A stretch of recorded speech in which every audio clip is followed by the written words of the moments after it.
Welcome to study go with Zeenat. आज इस video में हम चैप्टर नंबर 19 सीआरपीसी का शुरू करेंगे, जिसमें आपका वारंट ट्रायल दिया गया है सेक्शन 238 से लेकर 250 तक।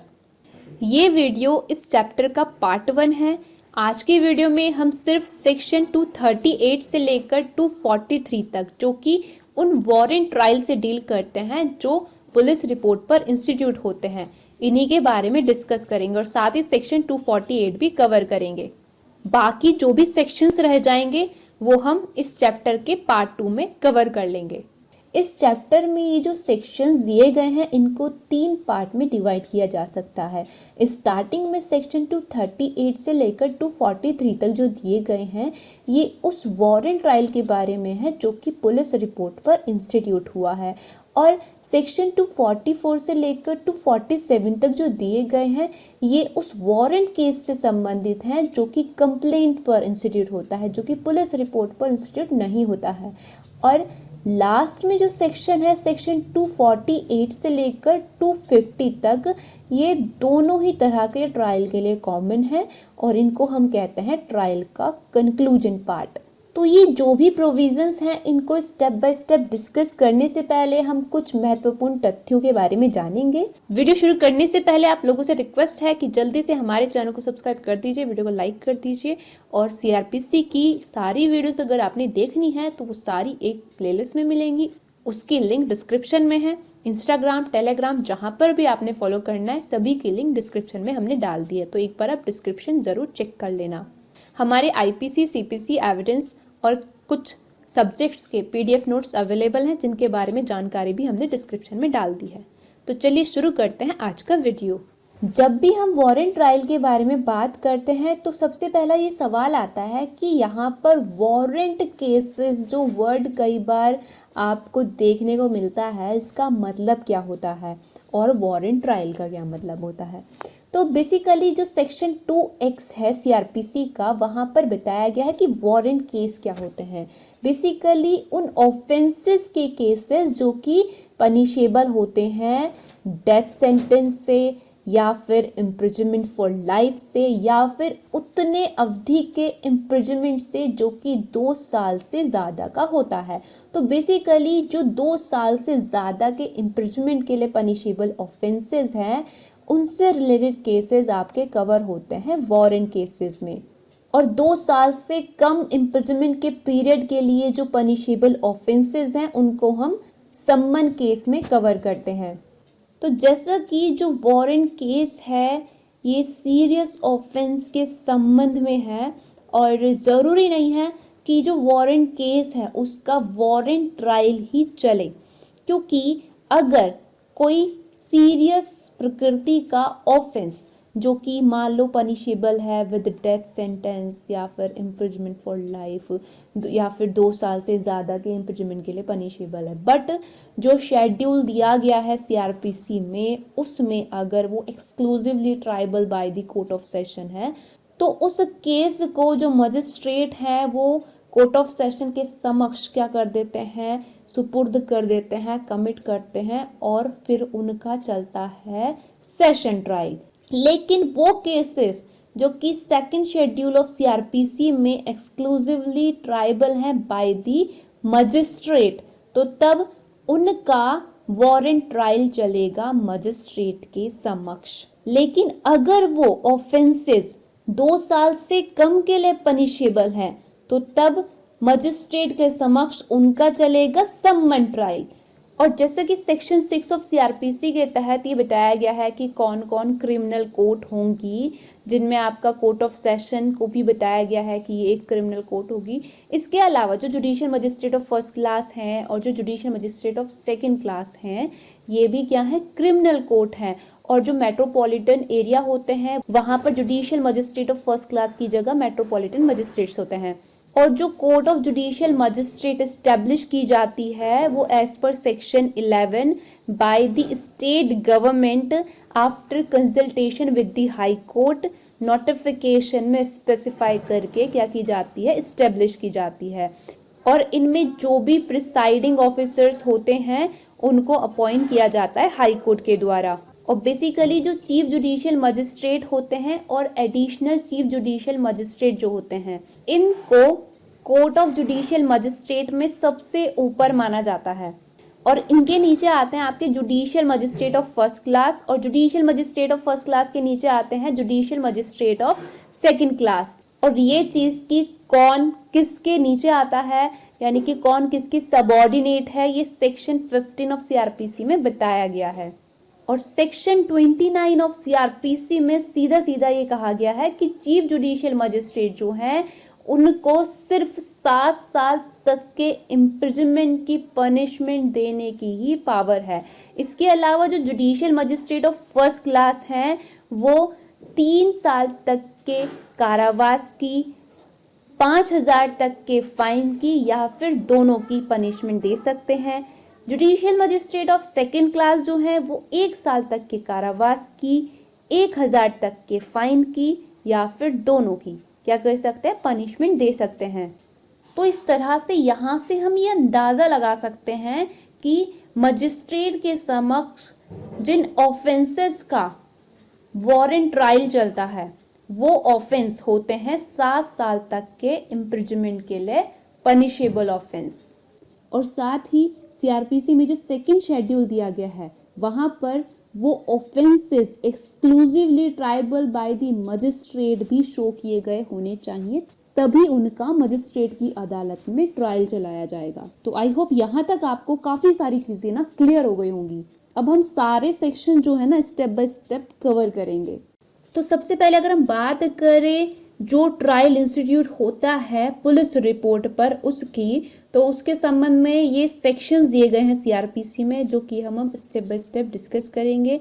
और इनको डिस्कस करने से पहले आपको पता होना चाहिए कि भाई पुलिस रिपोर्ट क्या होती है, जिस पर कोई पर्टिकुलर वारंट ट्रायल इंस्टीट्यूट हुआ है जिसका प्रोसीजर अभी हम डिस्कस करने जा रहे हैं। तो भाई ये पुलिस रिपोर्ट क्या चीज़ है, तो ये चीज़ आपकी सेक्शन 2R ऑफ सीआरपीसी में डिफाइन की गई है। कहा यह गया है कि जो रिपोर्ट पुलिस ऑफिसर मजिस्ट्रेट को under sub section 2 of section 173 forward करते हैं उसको हम कहते हैं पुलिस रिपोर्ट। और बेसिकली जो पुलिस ऑफिसर्स होते हैं वो डिफरेंट स्टेजेस जो यहाँ पर मैंने मेंशन की हैं इन्वेस्टिगेशन की, इनके दौरान 3 डिफरेंट तरह की रिपोर्ट तैयार करते हैं। तो सेक्शन 173 के सब सेक्शन 2 के तहत जो रिपोर्ट पुलिस ऑफिसर क्या करते हैं, इन्वेस्टिगेशन जब कंप्लीट हो जाती है तो जो रिपोर्ट फाइनल रिपोर्ट जो ये भेजते हैं मजिस्ट्रेट को, उसी को हम कहते हैं पुलिस रिपोर्ट। और इसको कंप्लीशन रिपोर्ट या फिर चार्जशीट के नाम से भी जाना जाता है। और as per section 190 of CrPC magistrate किसी भी ऑफेंस का कॉग्निजेंस कब लेता है, या तो वो कोई कंप्लेंट रिसीव किया है ऑफेंस के बारे में, या फिर उसको पुलिस रिपोर्ट फॉरवर्ड की गई है, या फिर मजिस्ट्रेट को पुलिस ऑफिसर के अलावा किसी अन्य व्यक्ति से इंफॉर्मेशन मिली है किसी ऑफेंस के बारे में कि कोई पर्टिकुलर ऑफेंस हो गया है कमिट। ठीक है, तो इन तीनों में से किसी भी परिस्थिति में जो मजिस्ट्रेट है वो क्या कर सकते हैं, ऑफेंस का कॉग्निजेंस ले सकते हैं। कॉग्निजेंस लेना मतलब जुडिशियल नोटिस लेना, यानी कि अब कोर्ट देखेगी कि ये जो पर्टिकुलर ऑफेंस के बारे में जानकारी मिली है कि ये पर्टिकुलर ऑफेंस किसी पर्टिकुलर पर्सन ने कमिट कर दिया है, क्या वाकई में उसने वो कमिट किया है। जब मजिस्ट्रेट मोटे तौर पर ये चीज़ इवेल्युएट करने के लिए तैयार होता है तब हम इस चीज़ को कहते हैं कि मजिस्ट्रेट ने इस पर्टिकुलर ऑफेंस का कॉग्निजेंस ले लिया है। अब उस ऑफेंस के बारे में मजिस्ट्रेट क्या करेगा, इंक्वायरी वगैरह करेगा। और अब मजिस्ट्रेट ने उस ऑफेंस का जो कि पुलिस रिपोर्ट पर इंस्टीट्यूट हुआ है कॉग्निजेंस ले लिया है, तो अब सेक्शन 238 ऑफ सीआरपीसी के तहत उसकी ये ड्यूटी बनती है कि वो कैसे केस को ओपन करेगा। केस को वो ओपन ऐसे करेगा कि पहले वो ये देखेगा कि उसने सेक्शन 207 में जो उसको करने के लिए कहा गया है क्या उसने वो कर दिया है, क्या उसने सेक्शन 207 का कंप्लाई कर दिया है, क्या उसने जैसे कि सेक्शन 207 में कुछ डॉक्यूमेंट की copies free of cost accused को फर्निश करने के लिए बिना किसी डिले कहा गया है, तो क्या उसने फ्री ऑफ कॉस्ट वो सभी डॉक्यूमेंट की कॉपी फर्निश कर दी है कि उसको या नहीं। तो मजिस्ट्रेट सबसे पहले ये देखेगा अंडर सेक्शन 238 और फिर केस को ओपन करेगा। अब जैसा कि केस ओपन किया जा रहा है वारंट ट्रायल का, तो अब सवाल ये आता है कि वारंट ट्रायल का संचालन कौन करेगा। तो वारंट ट्रायल का संचालन करने के लिए असिस्टेंट पब्लिक प्रोसिक्यूटर को एम्पावर किया गया है according to section 301 and section 302। Assistant public prosecutor empower है for the conduction of warrant trial. तो जैसा कि सेक्शन 238 ऑफ सीआरपीसी के तहत मजिस्ट्रेट ने पहले ये सेटिस्फाई किया कि क्या उसने सेक्शन 207 का कंप्लाई कर दिया है या नहीं, फिर उसके बाद उसने क्या कर दिया, केस ओपन कर दिया है। अब जैसे ही केस ओपन हुआ तो अब मजिस्ट्रेट क्या करेगा, जो भी पुलिस रिपोर्ट वगैरह उसके समक्ष आई है और डॉक्यूमेंट वगैरह उसके साथ जो अंडर सेक्शन 173 उसके पास आए हैं, उनको वो देखेगा, उनको वो कंसीडर करेगा और साथ ही पार्टी को वो सुनेगा। फिर इस चीज़ के बाद वो ये मोटे तौर पर देखेगा कि जिस ऑफेंस का एक्यूज पर्सन के ऊपर एलिगेशन लगाया जा रहा है, क्या उसने वो कमिट किया है या नहीं किया है, क्या प्राइमा फेसाई केस बन रहा है या नहीं बन रहा है। तो ये चीज़ असरटेन करेगा मजिस्ट्रेट। और अगर प्राइमा फेसाई केस नहीं बनता है तो अंडर सेक्शन 239 ऑफ सीआरपीसी जो मजिस्ट्रेट है, इस वजह से क्योंकि एक्यूज के अगेंस्ट जो भी इल्ज़ाम वगैरह लगाए गए हैं वो ग्राउंडलेस हैं, क्या कर देगा, मजिस्ट्रेट एक्यूज पर्सन को डिस्चार्ज कर देगा अंडर सेक्शन 239। और डिस्चार्ज क्यों किया है ये रीज़न भी वो रिकॉर्ड करेगा। लेकिन अगर प्राइमा फेसाई केस बन रहा है, ये प्रिज्यूम करने का कारण है कि हाँ उस व्यक्ति ने ऑफेंस कमिट किया है, तो तब magistrate under section 240 accused person के अगेंस्ट राइटिंग में चार्ज फ्रेम करेगा और जो भी चार्ज फ्रेम किए गए हैं वो सारे के सारे एक्यूज पर्सन को क्या किए जाएंगे, पढ़कर अच्छे से एक्सप्लेन किए जाएंगे कि भाई ये चार्ज लगे हैं आपके ऊपर, इस ऑफेंस का आपके ऊपर चार्ज लगा है। और उससे पूछा जाएगा कि क्या आप अपना गुनाह कबूल करते हो, जिस ऑफेंस के संबंध में आपके ऊपर चार्ज लगा है, क्या आप मानते हो कि आपने वो किया है, या फिर आप चाहते हो कि आपका जो ट्रायल है वो आगे प्रोसीड किया जाए। तो अगर एक्यूज पर्सन अपना गुनाह कबूल कर लेता है, गिल्टी प्ली कर देता है, तो तब magistrate under section 241 of CrPC उसको क्या कर सकता है, एक्यूज का प्ली रिकॉर्ड करके उसको कन्विक्ट कर सकता है। यहाँ पर मजिस्ट्रेट के पास पूरा डिस्क्रिशन है कि वो एक्यूज के गिल्टी प्ली करने के बावजूद भी मजिस्ट्रेट की मर्जी है कि वो उसे कन्विक्ट करे या फिर उसको आगे ट्राई करे। तो यहाँ पर अपना पूरा डिस्क्रिशन मजिस्ट्रेट इस्तेमाल कर सकता है। अब अगर ऐसा होता है कि जैसे कि चार्जेस वगैरह फ्रेम किए गए थे सेक्शन 240 ऑफ सीआरपीसी के तहत, चार्जेस फ्रेम करने के बाद एक्यूज को जब चार्ज हमने पढ़ के सुना दिए, एक्सप्लेन कर दिए, फिर हमने उससे पूछा, यानी कि मजिस्ट्रेट ने उससे पूछा कि भाई क्या आप अपना गिल्टी प्ली करते हो या नहीं करते हो, या फिर आप ट्रायल क्लेम करते हो। तो अगर जो एक्यूज पर्सन है वो गिल्टी प्ली करने से रिफ्यूज कर देता है, या फिर वो गिल्टी प्ली ही नहीं करता है, या फिर वो ट्रायल क्लेम करता है, या फिर गिल्टी प्ली करने के बावजूद भी अंडर सेक्शन 241 मजिस्ट्रेट उसको कन्विक्ट नहीं करता है, तो इनमें से जो भी सिचुएशन होती है, तो अब आगे क्या होगा, तो अब पहले किसके एविडेंस लिए जाएंगे, प्रोसिक्यूशन के एविडेंस लिए जाएंगे, और प्रोसिक्यूशन के एविडेंस के लिए डेट लगाई जाएगी। तो वो डेट लगाई जाएगी सेक्शन 242 ऑफ सीआरपीसी के तहत। तो यहाँ पर जो मजिस्ट्रेट हैं वो प्रोसिक्यूशन के एविडेंस के लिए और जो भी प्रोसिक्यूशन के विटनेसेस वगैरह हैं उनको एग्जामिन करने के लिए डेट लगाएंगे, और पुलिस इन्वेस्टिगेशन के दौरान जो भी विटनेसेस के स्टेटमेंट वगैरह रिकॉर्ड किए गए थे उनको एडवांस में एक्यूज को दे दिया जाएगा, क्योंकि फिर आगे उनका प्लीडर वगैरह क्रॉस एग्जामिन वगैरह करता है विटनेस को, तो वहां पर ये चीज काम आती है।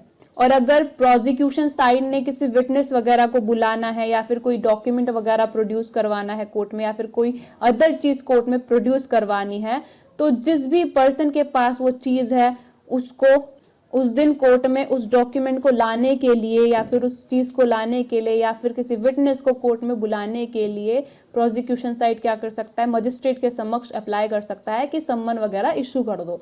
और जैसा कि डेट फिक्स की गई थी प्रोसिक्यूशन के एविडेंस के लिए और विटनेसेस वगैरह को एग्जामिन करने के लिए, तो अब जैसा कि वो डेट आ चुकी है, तो अब उस डेट पर क्या होगा भाई, उस डेट पर मजिस्ट्रेट क्या करेगा, जैसे कि प्रोसिक्यूशन के एविडेंस के लिए डेट फिक्स की गई थी तो भाई प्रोसिक्यूशन के एविडेंस तो लेगा और विटनेसेस वगैरह को एग्जामिन किया जाएगा। जैसे कि विटनेस का एग्जामिनेशन जब किया जाता है तो इंडियन एविडेंस एक्ट में ये कहा गया है कि पहले एग्जामिनेशन इन चीफ होता है, फिर क्रॉस एग्जामिनेशन होता है, फिर री एग्जामिनेशन होता है। तो 2-3 विटनेस जैसे कि मान लो आए, उनमें से 2 विटनेस का एग्जामिनेशन इन चीफ हो गया है, 1 विटनेस का एग्जामिनेशन इन चीफ अभी रह गया है। तो जब तक कि जो बचा हुआ विटनेस है जिसका एग्जामिनेशन इन चीफ नहीं हुआ है, उसका एग्जामिनेशन इन चीफ नहीं हो जाता है, तब तक बाकी जो विटनेस है उनके क्रॉस एग्जामिनेशन को मजिस्ट्रेट डेफर्ड कर सकता है, मीन कुछ टाइम के लिए टाल सकता है। और यहाँ पर इंपॉर्टेंट चीज ये भी है कि जिस दिन चार्ज फ्रेम किए जाते हैं उस दिन मजिस्ट्रेट एविडेंस लेना शुरू नहीं कर सकते हैं। अगर वो ऐसा करेंगे तो ये चीज क्या होगी, इलीगल होगी और ये क्लियरली सेक्शन 242 के सबसेक्शन 1 का कॉन्ट्रावेंशन होगी, क्योंकि भाई यहाँ पे मजिस्ट्रेट को कहा गया है कि भाई प्रोसिक्यूशन के एविडेंस के लिए अब आप क्या करेंगे, डेट फिक्स करेंगे। तो भाई डेट फिक्स नहीं हुई, आप पहले कैसे ले सकते हो एविडेंस, तो इसीलिए ये चीज करना इलीगल माना जाएगा। तो इसीलिए सेक्शन 242 के सबसेक्शन 1 के तहत क्या किया जाता है, डेट लगाई जाती है प्रोसिक्यूशन के एविडेंस के लिए, विटनेसेस को एग्जामिन करने के लिए। अब इन सब चीज़ों के बाद नेक्स्ट स्टेप होगा डिफेंस के एविडेंस का अंडर सेक्शन 243 ऑफ सीआरपीसी। अब जो मजिस्ट्रेट है वो एक्यूज को कहेंगे कि अपनी डिफेंस पेश करो, अपनी प्रतिरक्षा पेश करो, जो भी एविडेंस आपके डिफेंस के सपोर्ट में है वो लेकर आओ। और अगर एक्यूज पर्सन कोई रिटर्न स्टेटमेंट वगैरह देता है तो मजिस्ट्रेट उस रिटर्न स्टेटमेंट को रिकॉर्ड में क्या कर लेगा, शामिल कर लेगा। और अगर एक्यूज पर्सन मजिस्ट्रेट के समक्ष अप्लाई करता है कि भाई ये पर्टिकुलर विटनेस को मैं एग्जामिन करना चाहता हूँ या फिर क्रॉस एग्जामिन करना चाहता हूँ या फिर ये पर्टिकुलर डॉक्यूमेंट मैं कोर्ट में इस पर्सन से मंगवाना चाहता हूँ, ये चीज़ मंगवाना चाहता हूँ मैं, और इसको बुलाने के लिए आप प्रोसेस वगैरह इशू कर दो, तो मजिस्ट्रेट क्या करेगा, प्रोसेस इशू कर देगा, सम्मन वगैरह इशू कर देगा। और लेकिन अगर ऐसा है कि ऐसा एप्लीकेशन इस पर्पस से किया गया है कि जिससे कि क्या हो, तंग किया जा सके, विक्षेपण किया जा सके, डिले किया जा सके, एंड ऑफ जस्टिस को डिफीट किया जा सके, तो इस सिचुएशन में मजिस्ट्रेट क्या करेगा, प्रोसेस इशू करने से रिफ्यूज कर देगा। और उसने क्यों इशू करने से रिफ्यूज किया है, इसके पीछे क्या कारण है, वो सभी कारणों को राइटिंग में मजिस्ट्रेट रिकॉर्ड भी करेगा। फॉर एग्जाम्पल जैसे कि ये केस जो यहाँ पर लिखा है, इस केस में ये हुआ था कि जो एक्यूज पर्सन है उसने 267 विटनेस की लिस्ट बना के दी और कहा कोर्ट से कि भाई इनको आप प्रोसेस इशू कर दो, इनको बुलवाओ कोर्ट में, फिर इनको एग्जामिन वगैरह करना है जो भी है। तो इस चीज को कोर्ट ने माना कि एक्यूज का इस चीज के पीछे इरादा है डिले करना। तो कोर्ट ने जो डिमांड थी एक्यूज की 267 विटनेस को एग्जामिन करने की, उसको रिजेक्ट कर दिया और एक्यूज को डायरेक्ट किया कि भाई जाओ अपनी लिस्ट को ना थोड़ा छोटा करके लाओ। और फिर एक्यूज ने इस चीज को चैलेंज किया हाई कोर्ट में। हाई कोर्ट ने ट्रायल कोर्ट का ऑर्डर अपहेल्ड कर दिया। फिर इस चीज को by way of appeal supreme court में चैलेंज किया गया।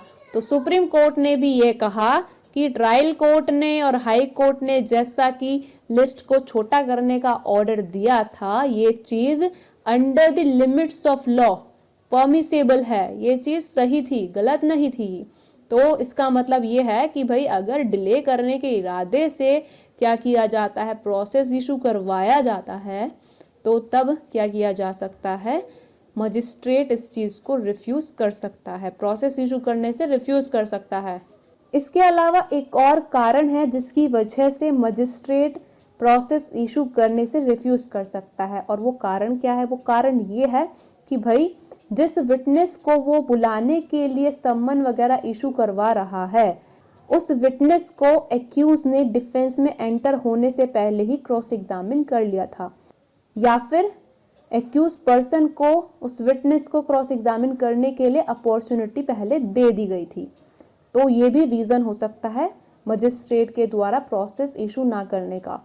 लेकिन ये जो हमने दूसरा रीजन डिस्कस किया, इस रीजन के होने के बावजूद भी मजिस्ट्रेट अगर सेटिस्फाई होता है कि भाई उस विटनेस को जिसको एक्यूज ने क्रॉस एग्जामिन कर लिया था या फिर हमने क्रॉस एग्जामिन करने की अपॉर्चुनिटी दे दी थी, उसको कोर्ट में बुलाने के लिए मजिस्ट्रेट क्या कर देगा? प्रोसेस इशू कर देगा, अगर ऐसा करना मजिस्ट्रेट को सेटिस्फाई हो रहा है कि ये एंड्स ऑफ जस्टिस के लिए जरूरी है। और सबसेक्शन 2 के तहत विटनेस को बुलाने के लिए सम्मन इशू करने से पहले मजिस्ट्रेट क्या करेगा? एक्यूज पर्सन से कहेगा कि भाई ये खर्चा लगेगा विटनेस के यहाँ पे आने में, जो विटनेस को आप बुला रहे हो वो कोर्ट में जैसे कि आएगा तो उसको कोर्ट में आने में इतना खर्चा लग जाएगा, तो ये खर्चा जो है ना ये कोर्ट में आप डिपॉजिट कर दो।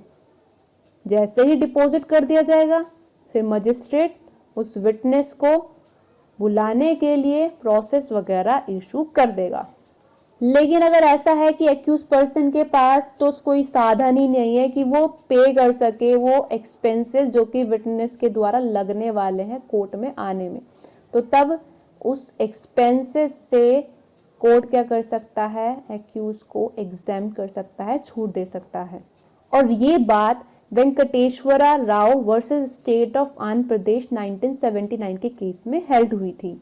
अब डिफेंस के एविडेंस कंप्लीट होने के बाद सेक्शन 314 ऑफ सीआरपीसी के तहत दोनों पार्टीज के बीच में आर्ग्यूमेंट होंगे, और आर्ग्यूमेंट होने के बाद जो प्रोसिक्यूशन साइड है वो केस को कंक्लूड करेगी। और अब आएगा under section 248 of CrPC judgment. Judgment या तो एक्विटल का होगा या फिर कन्विक्शन का, और जनरली ऐसा होता है कि जब चार्जेस एक्यूज के अगेंस्ट फ्रेम कर दिए जाते हैं, जैसे कि सेक्शन 240 ऑफ सीआरपीसी के तहत चार्जेस वगैरह फ्रेम कर दिए गए हैं, तो अब चार्ज फ्रेम करने के बाद किसी भी समय अगर एक्यूज पर्सन को मजिस्ट्रेट रिलीज करेगा तो उसका जो ये रिलीज है उसको हम एक्विटल कहेंगे। तो अब सेक्शन 248 के सबसेक्शन 1 में ये कहा गया है कि अगर मजिस्ट्रेट ये पाता है कि एक्यूज गिल्टी नहीं है तो तब मजिस्ट्रेट एक्विटल का ऑर्डर रिकॉर्ड करेगा। लेकिन अगर मजिस्ट्रेट ये पाता है कि एक्यूज गिल्टी है तो तब मजिस्ट्रेट कन्विक्शन का ऑर्डर रिकॉर्ड करेगा। इसके अलावा मजिस्ट्रेट के पास और भी ऑप्शन है, जैसे कि अगर एक्यूज पहली बार ऑफेंस कमिट किया है तो तब magistrate under section 360 of CrPC accused person को प्रोबेशन पर बेल या फिर बॉन्ड लेकर रिलीज कर सकता है। या फिर अगर ऐसा है कि मजिस्ट्रेट को ऐसा लगता है कि जितना पनिशमेंट एक्यूज को दिया जाना चाहिए उतना पनिशमेंट देने के लिए वो मजिस्ट्रेट ऑथोराइज नहीं है, यानी कि वो मजिस्ट्रेट एडिक्वेट पनिशमेंट नहीं दे सकता है, तो तब वो मजिस्ट्रेट क्या कर सकता है? Under section 325 of CrPC chief judicial magistrate को मामला रेफर कर सकता है। और अगर इन दोनों में से कोई भी ऑप्शन मजिस्ट्रेट ने ऑप्ट नहीं किया है तो तब मजिस्ट्रेट क्या करेगा? अगर मजिस्ट्रेट एक्यूज को कन्विक्ट कर रहा है तो मजिस्ट्रेट एक्यूज को on the question of quantum और टाइप ऑफ पनिशमेंट सुनेगा, फिर उसके बाद जो भी सेंटेंस पास की जानी चाहिए एक्यूज के ऊपर वो सेंटेंस पास करेगा मजिस्ट्रेट। और जब कितनी पनिशमेंट देनी चाहिए इस मामले में एक्यूज को मजिस्ट्रेट सुनता है, सुनवाई की जाती है, तो तब मजिस्ट्रेट ये चीजें भी कंसीडर करता है कि एक्यूज का सोशल स्टेटस कैसा है, उसके प्रीवियस क्रिमिनल रिकॉर्ड कैसे हैं, उसकी एजुकेशनल क्वालिफिकेशन, उसकी फैमिली कंडीशन, इन सब चीजों को देखा जाता है। और अगर चार्जेस फ्रेम करते समय under section 211 sub section 7 previous conviction का भी चार्ज एक्यूज के ऊपर लगा है तो तब इस स्टेज पर जब एक्यूज को कन्विक्ट किया जा रहा है इस चीज को भी मजिस्ट्रेट कंसीडर करता है। यानी कि कहने का मतलब यही है कि जब एक्यूज को कन्विक्ट किया जाता है, जैसे कि सेक्शन 241 के तहत भी मजिस्ट्रेट क्या कर सकता है, एक्यूज को कन्विक्ट कर सकता है। जैसे कि मैंने आपको बताया था कि अगर वो गिल्टी प्ली कर लेता है तो तब मजिस्ट्रेट अपने डिस्क्रिशन के अनुसार उसको कन्विक्ट कर सकता है। तो जब उसको वो कन्विक्ट करता है तो तब मजिस्ट्रेट उसके प्रीवियस कन्विक्शन को कन्विक्ट करते समय कंसीडर करता है कि कितना सेंटेंस पास किया जाना चाहिए इस चीज को डिटरमिन करने के लिए। और अगर एक्यूज को सेक्शन 248 के सब सेक्शन 2 के तहत कन्विक्ट किया जाता है तो तब भी मजिस्ट्रेट एक्यूज के प्रीवियस कन्विक्शन को कंसीडर करता है ये डिटरमिन करने के लिए कि कितनी सेंटेंस पास की जानी चाहिए। इससे पहले किसी भी स्टेज पर एक्यूज के प्रीवियस कन्विक्शन के चार्ज को कंसीडर नहीं किया जाता है। तो ये सारी बातें आपकी इस प्रोवाइजो में कही गई है। और ये जो सबसेक्शन 3 अभी हमने डिस्कस किया है सेक्शन 248 ऑफ सीआरपीसी का, ये सेक्शन 236 ऑफ सीआरपीसी के सिमिलर है। और ये जो सेक्शन है आपका सेक्शन 248 ऑफ सीआरपीसी, ये जितना उन वारंट ट्रायल के ऊपर अप्लाई होता है जो कि इंस्टीट्यूट है पुलिस रिपोर्ट पर, ये उतना ही उन वारंट ट्रायल के ऊपर भी अप्लाई होता है जो कंप्लेंट पर इंस्टीट्यूट होते हैं। तो दोस्तों आज की वीडियो के लिए बस इतना ही। आज की वीडियो में हमने सेक्शन 238 से लेकर 243 तक जो कि पुलिस रिपोर्ट पर इंस्टीट्यूट हुए वारंट ट्रायल के बारे में संबंधित था, ये हमने कवर कर लिया है। सेक्शन 248 भी हमने कवर कर लिया है। नेक्स्ट वीडियो में हम उस वारंट ट्रायल के बारे में डिस्कस करेंगे जो कि इंस्टीट्यूट होता है कंप्लेंट पर, और इसके रिगार्डिंग जो भी प्रोविजन चैप्टर नंबर 19 में रह गए हैं वो सारे के सारे हम इस वीडियो के पार्ट 2 में कवर कर लेंगे। आपको किसी भी सब्जेक्ट के बारे में, पीडीएफ नोट्स के बारे में कोई भी जानकारी चाहिए तो उन सभी के बारे में हमने डिस्क्रिप्शन में डाल दिया है।